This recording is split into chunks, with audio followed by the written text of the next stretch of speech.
I've got a Raspberry Pi 4 and today I'm going to show you how to run XMRIG Proxy and XMRIG at the same time on a tiny Pi 4. So let's get after it.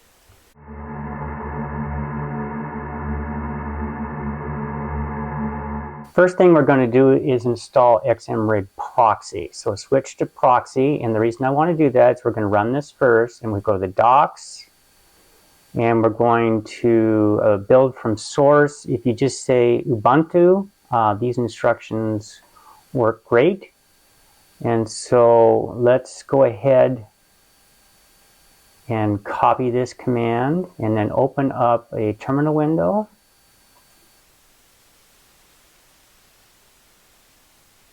All right, now that's done. Let's go ahead and clone the repository.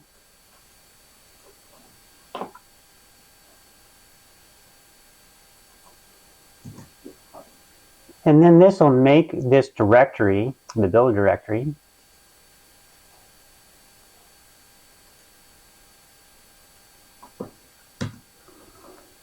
And now we're ready to build it.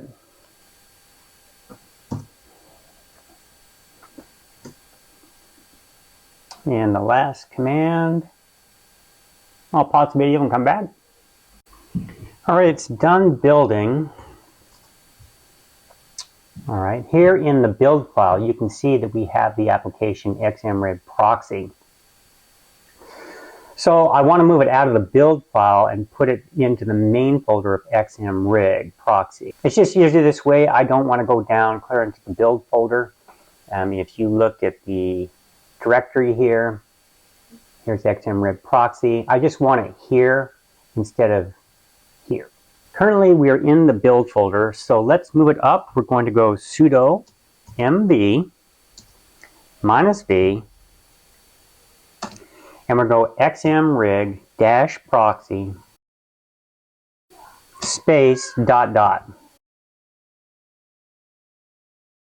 Okay, so you can see that we no longer have it there. And there in the base folder is XMRIG Proxy. So now we can execute it from here. But first we need a configuration file. So what I like to do is this. I'll just say use touch config.json. And what this will do is it'll create a config.json file. You can see it right here. That's empty. All right, that's our start, and then I'm going to back out and I'm going to head on over to our pool. And so I'm going to use the pool hash vault, and I'll tell you why, but you can use whatever pool you want.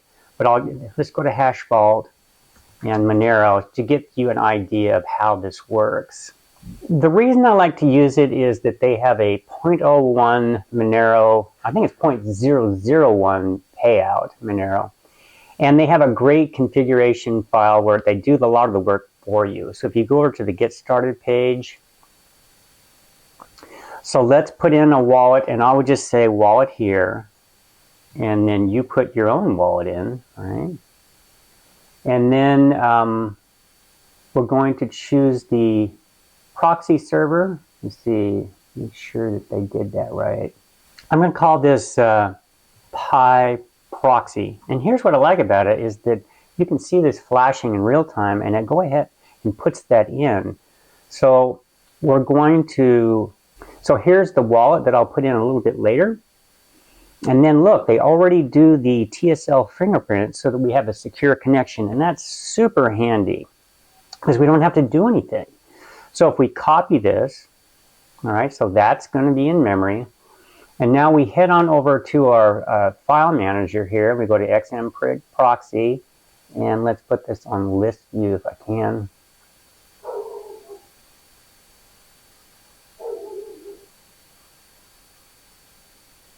Okay, a little slow. And we can just open this with a text editor, and it's just totally fine. You can use Nano if that's your thing. I just don't like it. And then we just paste this. All right, and so we could go ahead and run this. It'll probably work with wallet here. I'm not sure. Let's see if that works. And save this. Now if we go back over here and we do /XMRIG Proxy, it should try and connect. Let's see if it works. it's working. We don't have the wallet in there. You do need to go do that, so I will do that next on my own because I'm just not going to post the wallet, although you're free to mine for me if you want. But anyway, I'll come back in just a sec. All right, I went and put in my wallet, and you can see up here in red, this is when I had wallet here in the config file. So I went ahead and connected so I went ahead and put my wallet in, and then if you say C, you can see that we don't have any miners currently, but we are active and we're talking to the proxy. So we can go ahead and move this out of the way for now. So now that we're done with XMRIG Proxy, now we want to go to the XMRIG miner and set that up. And I like to do this second. And just go to the same thing and do the Ubuntu build, which works fine on the Raspberry Pi OS. And then the way I do it, as I did the advanced build, and I just do this one line at a time so I can just watch the progress, but I think you can probably copy them all. And then we'll open up a new terminal window and paste that. All right, now we're going to clone just like we did before. We're just going to go through these one at a time. All right, now that that is built, so you can see now that the XMRIG application itself is in the build folder. So let's move that up using the same command we did before. So sudo mb space -v space xmrig space ... And now it is gone, okay? And there it is in the XMRIG folder itself. So we need another config file, so touch config.json. All right, now we want to configure our XMRIG config file. So let's put a worker name and call this Pi. I'm just going to type wallet here for now. So here's the basic config file, and as you can see, it's going to be pointing to the pool. We're not going to be doing that, but I just need the basic structure of the config file. So let's copy this, and then we'll go over to here we are in the XMRIG folder, the config.json, and paste it. Now we have to make some changes. We can delete that and put our worker at the user. And let's call this Pi. Now, the URL. Now, what we need next is we need to know the local IP address of wherever the proxy is. And so on a Raspberry Pi, if you just type ifconfig, I think it's all one. Yes, it is. All right, now look here. 192.168.50.63. That is the local IP address that everything on the network will be pointed to. So I have another Pi 5 sitting right over there, and that can shoot traffic over to the proxy server. And I also have my Mac doing it. So what we need to do is we need to take this IP address and insert it into the config.json file. So let's do that next. This is where we're going to delete pool.hashvault.pro and put in the 192.168.50.63. And if you'll notice, after the quotation marks, I have the port 3333. Now, the TSL fingerprint, we have to delete this because if you leave this in here when you're pointing towards the proxy, it will cause an error and it won't work. So I'm going to go to the right of the comma and delete that entire fingerprint line. Okay. Now, what we need to do next is make a couple of changes. In order to get this to work on such a tiny processor, we have to go up here. Let's see, here is the autosave. We're going to put that to false, because if it's true, then when you fire this up, the miner will overwrite the config.json file and mess everything up, and it won't work.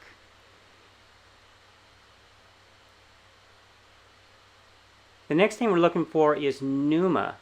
If you have this at true, it won't work on the Pi almost certainly.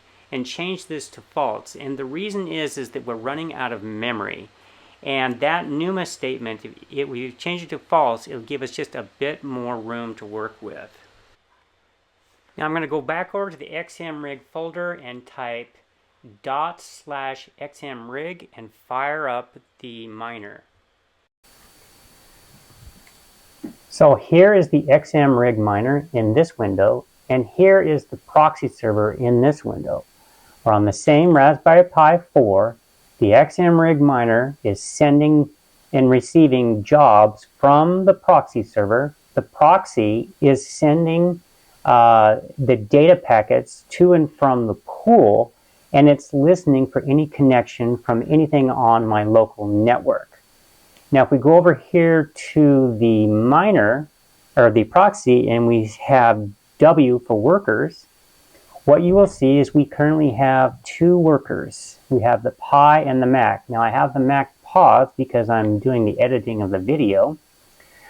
And you can see the local IP addresses of where this is coming from. As you can see, the Pi is on its own server, or I'm sorry, its own address. It's sending it to itself, and my Mac is on .67, so it's on a different one. And so over here on the miner, we are working, and then if you go up, we have accepted jobs. And they're all, anything that we can send to the proxy will then be added to the overall worker. Now let's go over to, now here you can see that I have the two workers. I've got the Pi proxy, which is accepting everything on my local network, and then I have the Pi 5 pointing directly to the pool because I haven't gone in there to change the configuration yet. But when I point the Pi 5 to the Pi 4, these will be combined under one worker, and it will then the pool will only think we have a single computer when we can have literally hundreds of workers all through the Pi proxy. The reason we want to do this is that you have traffic coming and going, and they don't want these tiny little workers clogging up all that network traffic. They just want one strong worker, and then that's it.